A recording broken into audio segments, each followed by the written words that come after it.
बीडमधील मस्साजोग येथील सरपंच संतोष देशमुख यांची हत्या केल्यानंतर मुख्य जे आरोपी होते ते भिवंडीत प्रथम ज्यांना भेटले होते ते आपल्या सोबत आहेत.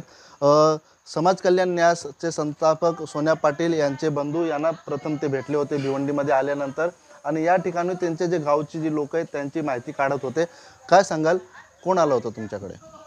मला त्याचे काही किंवा त्याचं मला नावाचं काही आयडिया नव्हती, मला त्याचं काही नाव माहीत नव्हतं. त्याने मला एवढं सांगितलं की मी बीडवरून आलो आहे, विक्रम कुठं आहे. तर मी त्याला सांगितलं की विक्रम 2 दिवस काही कॉन्टॅक्ट झाला नाही, तर इथं जाणार होतं जम्मू आपलं वैष्णोदेवीला दर्शन घ्यायला. आणि ते 11 तारखेला काही आले होते माझ्याकडे. पण त्याने मी एवढं सांगितलं, मी गपचूप त्याचा फोटो काढलं आणि मग ते विक्रमला शेअर केलं की हा व्यक्ती माझ्याकडे आले म्हणून तुमच्या गावचं. त्याला मी शेअर केलं, तेवढं मग ते निघून गेले माझ्याकडनं. नक्की ते किती जण होते, तुमच्याकडे किती जण आले ऑफिसमध्ये जे चौकशी करत होते, मग त्यानंतर ते काय विचारून तुमच्याकडून गेले?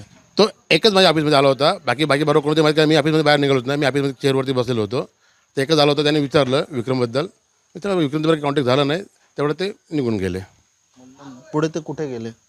पुरं ते मला सांगितलं, ते म्हणाले की आम्ही विक्रमच्या बारवरती जातो म्हणून. बारमध्ये कोणी ओळखीचं होतं त्यांच्या? हां, त्यांच्यावाटे काही गावाकडचा कोणी मुलगा होता तिथं काम करणारा, त्याकडे निघून गेले इकडनं. विक्रम पण तुमच्या संस्थेमध्ये काम आहे? विक्रम आमच्या संस्थेमध्ये सचिवाचं काम पाहतो आणि संपूर्ण बीड जिल्ह्यामध्ये आमची समाजसेवेचा कार्यक्रम चालू आहे. प्रथम जे हे आरोपी आहेत ते तुमच्याकडे आले मदतीसाठी, मग त्यावेळेस तुम्ही म्हणजे त्यांना सांगितलं काय? मला त्याने काही सांगितलं, मदत त्याने काही सांगितलंच नाही. आला माझ्याकडे, मला विक्रमला विचारलं आणि एवढ्यात तो निघून गेला.